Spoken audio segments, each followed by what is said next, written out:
Ashama akkam jirtu fayyaa keessanii nagaa keessanii nuyi nagaa keenya gooftaa keenya faa galatu sagantaa maatii jalqabuu seetanii shamarran keenya biyya ambaa jirtan keessattuu ijoollee Saudi Arabiyaa jirtan akkasumas immoo biyyootuma adda addaa biyya Arabaa kana deemtan muuxannoo haadha abdii sarraa wayin haadha annarraa icciitiin hin baate beektaa icciitiin annaan baate bar Hanna malket ittanii odoo na gaafattanu Hannaan eegana bira dhuftee waggaa lama amma guutuuf himte bakka waggaa lama guutuuf xirrii kana ji'a takkittii ishaafi waggaa lama guutuudhaafi seenaasaa guyyaa biraatti deebina seenaa Hannaan akkaataa na biratti dhuftee miidiyaatti garuu eega dhuftee reefu ji'a lama ji'a sadii Ega akkasiin afaan YouTube video hojjechuu jalqabdee malee akkanas baateen beektu Hannaan mucaa baay'ee bareeddu mucaa baay'een jaaladhu akkuma mucaa kootitti ilaalan beeku baay'inaani waan nama barsiisu qofa irratti hojjetaa turre hamma garuu aatishiis waggaa tokkoof meeqa turte dhufte biyya waggaa tokkoof ji'a sadii Saudi Arabiyaa turte yaa jennu malee challenging keessa ture baay'ee hedduudha. Nama baay'ee nama gaddisiisaa baay'ee nama boochisaa baay'een gaddaa ture jechuudha baay'een bo'aa ture baay'ee waan eebbuufaatti nan himaa namoota tokko nan gaafadhaa kookeet faatiin dhugaashiin na jalaa badduu gaafataan ture. Amma garuu nagaadhaan biyya ishii galteetti inni guddaan nagaadhaan biyya ofiitti galuu gaariidhamti.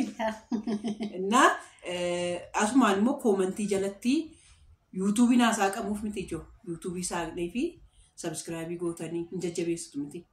Viidiyoo kana jalatti hin jajjabeessinaa sabskraayibiin goonaa fi hojjettuu biyya ishii keessa teessee haala isaa tokkotti agarsiisa haadha eebbaa hunaan jettan viidiyoo ittaanutti koomentii keessan ilaalee yuutuubiin saaqaa fi hojjettuu seenaa keessa dabarsite seenaa amma jalqaba ishii miti Beirut waggaa lama turte Beirut waggaa lama turte kanaaf seenaa waggaan tokkoyyuu waan baay'ee nama barsiisa waan ta'eef waan baay'ee irraa barattu aniyyuu waan baay'een irraa baradha waan ta'eef jechuudha amma mee sirriitti ani si beeksisee galmeet immoo beeksisi.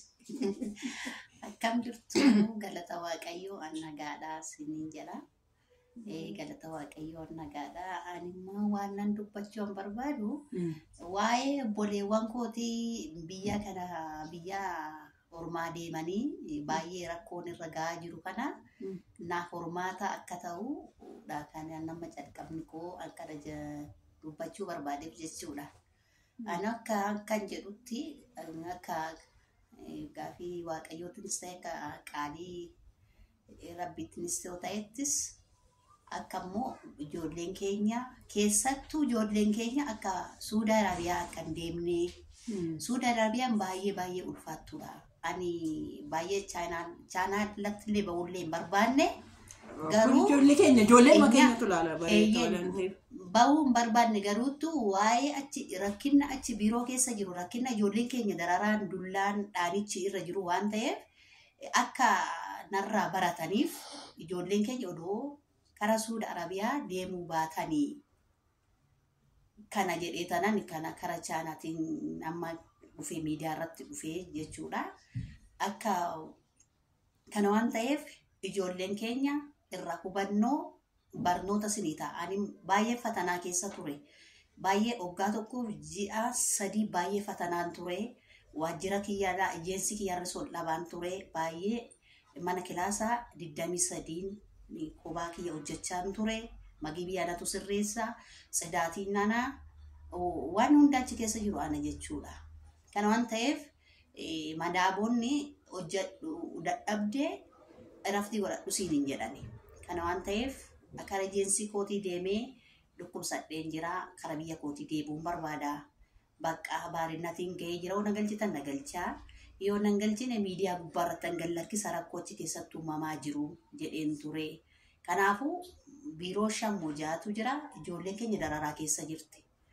Ana akka obboleettummaa akka haadhummaatitti akka irraa barattaniifani akka irraa baratan waan barbaaduuf Inna kara biyya Suuda Arabiyaa jettani akka hin deemne. Biyyuma Suuda Arabiyaa jedhamtu akka hin deemne akka irraa barattan barbaada. Baay'ee reebichi baay'ee jira. Baay'ee daffaramu baay'ee jira. Baay'ee rakkoo hedduutu jira. Daffaramtee kan ijoolleen hedduun dhufanii achi keessatti himachuu hin danda'an. Maaliif biyya sanitti ana sawa jechuun baay'ee biyya sanitti ulfaataadha. Bofti mana isaanii keessa kilaasa isaanii keessa jira. Gaafa ati argitee bofa kana deemtee ati dubbatte waajjira irratti maaltu mana isaanii fattashii siin jedhu. Kana waan ta'eef hubannoo godhatanii hawwanis warri ijoollee keenya biyya ormaa ergitanii akka hubannoo godhatanii ijoollee akkan ergine. Akka mootummaan keenya Dr. Abiy waan kana beekee ijoolleen keenya akka Suuda Arabiyaa ana akkan barbaadu amma Dr. Abiy bira akka ga'u nan barbaadu waan hundaafu. Maaliif kana waan ta'uuf ijoolleen keenya Suuda Arabiyaa akka seenne. Asitti immoo dallaalonni birrii hedduurraa guurrataa ijoollee keenya ergaa ijoolleen keenya eessa akka buute kan hin beekne ejeensiin keenya kan ijoolleen keenya odoo dhaanamaa jiranii ana ofii kiyyaa'u ejeensiin ijoollee baay'ee dhaanamaa jiranii ijoollee baay'ee barnoota hin qabne fiddanii maaliif asitti dhaanamu ijoollee barsiisuu qabdanii ijoollee ergitanii asitti dhaanamuurra dura filannoo gootanii ijoolleen kun achi gaafa dhaqan maal akka baratan maal akka hojjetan adda odoon baasiin ergitanii hadhamoo danda'e hojjedhuu jettanii maaliif jedheen gaafadhaa ture maaltu si dhibee atiin dhaanamneef kana dubbattaa naan jedhan animmoo akka saba Itoophiyaa tokkotti namni tokko akkasitti hoo garafamu odoo xifaatiin isaa hin beekamin odoo maaliin rakkoon mana ishiin jirtu san keessa odoo hin beekamin maaliif adda baasanii odoo hin beekin ijoollee keenya waan dararaa jiraniif ijoollee keenya waan dhaanaa jiraniif ijoolleen keenya keessumattuu akka Suuda Arabiyaa hin seenne hawwanis akka hin erganne rakkoo baay'eetu jira. An rakkoo hedduudha. Mana nan dura amma seene namichi sooliin rafuu malee naan jedhee na waliin rafuu hin dandeessu. An karaa Itoophiyaatti hin deebi'uu barbaada. Ofiis dhukkubsadheen jira jedhee tananii. Kamana sanii baay'ee reebichi jira. Baay'ee madaamii bira baay'ee reebichi jira. Abbaa warraa bira baay'ee ishii dhokatee baay'ee si hacuucaa. An kanattan dhiisee dhufe. Maaliif akka Itoophiyaa zeeginnatii tokkotti hojii dhafan bahe malee dhiiraa rabaa waliin likiskisuudhaaf hin baane ani. Maaliif haadha ijoollee tanii ijoollee koo guddifachuun bahe immoo akka narraa barattan nan barbaada. Warri amma immoo sagalee koo dhageessan kuni ijoollee keenya hin deemina. Unkaanii araboota dhiisiti ejeensiin keenya iyyuu hin dhaga'u. Ejeensiin keenya iyyuu waan hin dhageenyeef waan nu takaraakkaranii fi balleessitu waan nu godhanii fi hoggaa lama malee kara biyya keessanii hin galtanii jedhamanii ijoollee hedduu ejjucamanii jiran. Biiroo keessatti ji'a 4 ji'a 5 qansiraa erganii birriin hin jiru. Qansiraa baataa birrii san gabii isaanii galchitaa dumbuloo tokko hin argattu. Ejeensi Itoophiyaa yoo ta'ee asitti hooti dawwaltee gaafattu dafee si qaddee moobaayiliidhaan si qaddee achiin booda karaa biyya keetii yoo deebistu akka nuun kassafnee siin jedhan. Kana waan ta'eef maarrajaa waan barbaadaniif jechaadha. Kanaaf dubbachuu hin dandeenyu. An bakka nagahee jedhee tanan deebi'e karaa biyya kootiitti maaliif odoo na kadhatanuu dhukkubsattus biyya kee asitti mara mikulaaliitii keenan jedhanii an amma karaa hospitaalaa deemee laallamuun barbaada. Naa kana waan ta'eef akka narraa hubattan keessattuu ijoolleen keenya karaa biyya Suuda Arabiyaa keessattuu akka hin deemne.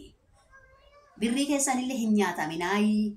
Birrii keessanis akka nyaatu namni isinii qorku tokko jiru. Erga takka isin laga gama ceetanii ejeensi anana takattalaa anana gaafataa wanni isin jettan tokko hin jiru. Ejeensi qubayyuu isin hin qabu. Yoo isin dubbattan maal jedha anarra waan ga'een isinitti hima. Obsiteen hojjettu hin daffaramne waan hin daffaramtee hin jirtu maaliif hin hojjenne. Dhukkubsadheen jira galuun barbaada. Kulaalitiin koo biyya sanitti hin hakama. Biyya kootitti marmaramuu barbaada.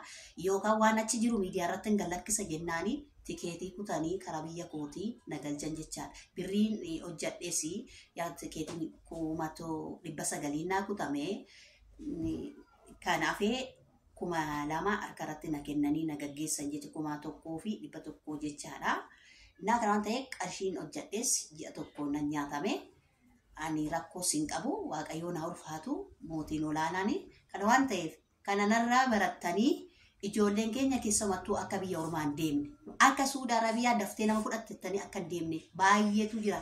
Nu kamaqaa uumaa miti jennee lafa goonee waan jirruuf shaqaalaa kaddaamaan hojjechaa akka sareetitti nu laalaa kana waan ta'eef kana dhaamsan qaba. Aandanyaa awwan keenya ijoollee keenya akkuma barbaadan xixiqqoo guurtanii achi keessatti ergitanii birrii ergitin tallee beluu mana ijaarteerti makiinaa bitteerti mana aganaa ijaarteerti jettanii garuu ijoollee keessan hin ergina hawwataa. Kara biyya sanii biyya rabbiin sodaanne biyya waaqan sodaanne rabbiin sodaannedha jechaadha biyyittiin sun. Anamma maal miidiyaarra bahuun barbaanne garuuttu boleewwan koo warra kara biyya sanii deemtan akka hin deemne biyyittiin biyyaa miti sin jechuuf hin barbaada. Kara danda'uun diliin nama tokko miti jechuu dandeessanii. Carraan nama hundu tokko miti jechuu dandeessanii. An biyyamtuutu sun hin barbaachisu jedha bakka. Ijoollee hedduudhaan malaan kan dhuftee guyyaa 15 deebiteetu jira.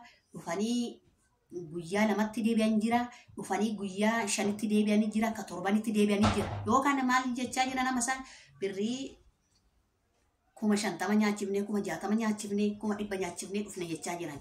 Ankaran jedhuun mootummaa keenya Itoophiyaadhaan dallaalonni seeraan ala ijoollee keenya akka horiititti gurgurataa jiran.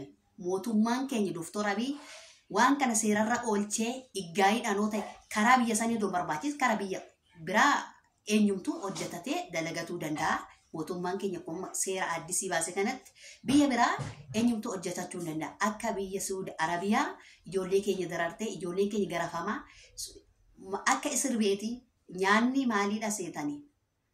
Ruuziin akka nu firootitti affee lamaa soogiddi keessa bu'aa akkuma nu firoo kanatti fuudhamee qoxxoramee sinii wannoodhaan qoxxoramee sinii shaayiidhaan dhunnu birciqqoodhaan qoxxoramee affee lamaa isa nutti kennan. Warra achi keessa maallaqa qabnu maallaqa keenyan bitannee ijoollee achi keessa jiru akkan duune bira dhaabbachaa tanan dure jechaadha. Zamooza koo zarazzaraa daabboo bitaa sukkaara bitaa ijoollee keenya nyaachisaa tanan ture jechaadha.